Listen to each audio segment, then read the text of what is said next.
whenever I travel abroad, I pack my own Ugandan foods: milk, millet flour, fruits, legumes, chicken, honey, and plantain bananas, called matoke in our language. The other day, my pineapple stocks ran out, and my staff bought pineapples from a supermarket in UK when I was coming here. I just took one slice and terminated the whole exercise at once. First of all, the pineapple is hard. I have never seen a hard pineapple until I saw the one in London. It is less sweet and has got an ammonia-like pungent taste. I had the same experience in Washington once. They brought something they called pineapple. I couldn't believe it. Why must citizens of the world endure these deprivations on account of policies designed to serve narrow interests? Why must this be? I will not eat pineapple again until I go back to Uganda. Wagwan family, welcome to this channel once again. My YouTube channel name is its_Kisaka. So pleased to have you back on this channel. If this is your first time on this channel, kindly do me a favor by subscribing to this channel, and remember to like this video and also share it out. To my returning subscribers, I appreciate for taking your time always to come back and watch my videos. In today's video, guys, I have seen the president of Uganda. Uganda is a country in Africa, the neighbors to Kenya. And he was speaking in one of the United Nations convention, and he spoke about food. In his address, it's just a long video in which he addressed. It's not a recent video, but he spoke a long time ago. And the special address is the part that I've picked is about food. A special question to you. This goes out to all the Jamaicans, the Africans, and all the people who want to live a good life and have a good health. The question is, what kind of food are you eating?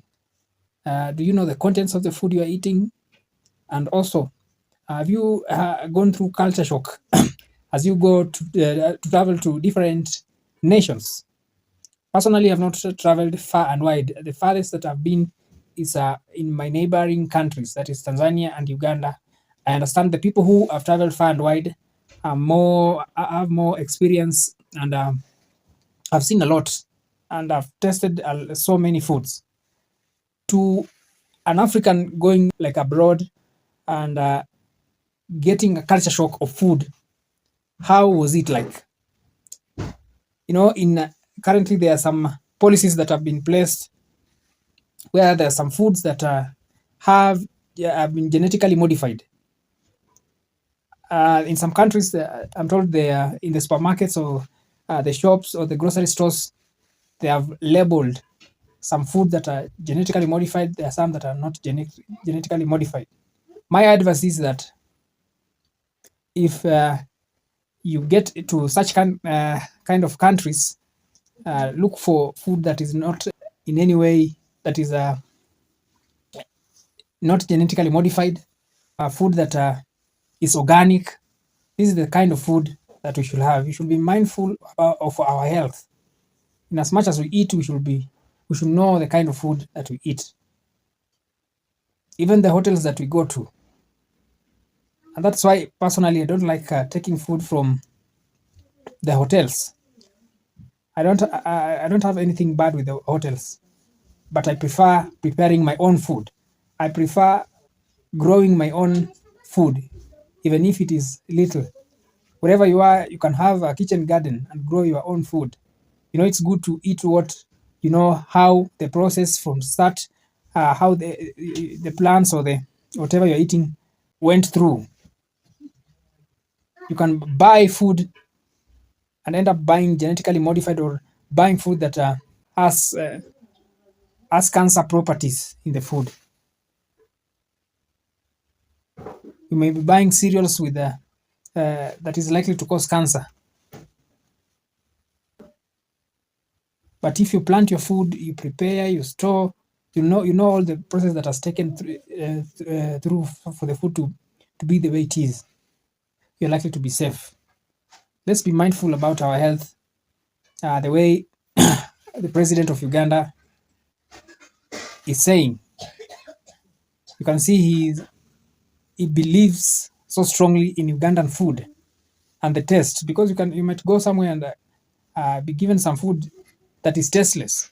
Recently, Jamaicans were in Paris Olympics, and there were some of them that were complaining about the chicken in France. They were saying that the chicken was super white as compared to the one of Jamaica, and also the taste was quite different. I don't mean now we should be carrying our food everywhere we go, because that is a president and he has some advantage. They say, is it a diplomatic passport or VIP passport? But you as an individual, you should be very careful. When you go to a shop or a supermarket, kindly read the labels. And if in any case you don't have any otherwise, you have to eat that. Try to gauge and look for something that is less harmful. Because in this world that we're living, it's very dangerous. Personally, I oversee a situation in which the wars in the future won't be physical. It will be things like diseases. You see, like COVID-19, Corona, the way it came, just from a place just like that. Currently in Africa, there's a disease known as mpox, monkeypox, and it's spreading. Some years back, is it some years or some months back, there was an infestation of locusts. Just from nowhere, locusts come and then they start destroying crops. Personally, I think that those locusts didn't just come out of nowhere. These things can even be developed in the laboratory, and then they are just thrown out like that to go and cause havoc in a certain region. So be careful of the kind of food you eat. Food is very special, and it is my prayer that Africans should be self-sufficient, should grow their own food instead of importing most of the food, especially foods like rice. We should be self-sufficient. How I pray that we should find a ways to grow our own food and export the surplus or store the surplus. We should also do value addition in our foods. This is a message to Africans and also the Jamaicans. Value addition in some of the foods, because some parts of Africa have a lot of food. They produce a lot food in large quantities, and some end up being wasted. But with value addition, they can be turned and stored for future use to help in the future. I know the president of Uganda, there are some people who, not all people, he's not a darling to all people. But there are some, at his age, there are some message that he passes that there are some wisdom, or if not some, a lot of wisdom in it. And if you carefully weigh what he's saying, you'll come to the conclusion that we need to be careful. We need to be wise and knowledgeable about the foods we eat, about how we should live. We should also take care of our health in terms of not overeating, exercising. If you're not able to go to the gym, just find some time and walk. We should live and enjoy our lives. There's no need of living for a short while and then the rest of your life you start battling diseases, diabetes, etc. It's good to live a balanced life. It's good to attain a balanced life in all aspects of our lives. So this has been the video for today, just to tell you that you should be careful. And also there's something that I've forgotten about, I'd forgotten about. There are some people with weird intentions. Recently in Jamaica, there was some Chinese people that were caught with contraband and fake goods. I think it was curry powder,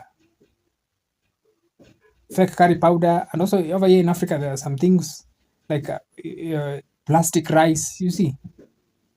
So it's good if African countries, Jamaica, Caribbean countries can find a way to be self-sufficient and stop importing food from other people. We should grow our own, nature our own, because what you have grown, you know how you have gone about it, and you won't be using a lot of chemicals. So cheers guys, this is the video for today. Thank you for always coming back to watch my videos. If you have not subscribed to this channel, do me a favor by subscribing and watch over your health. Your health is your wealth. Until next time guys, see you.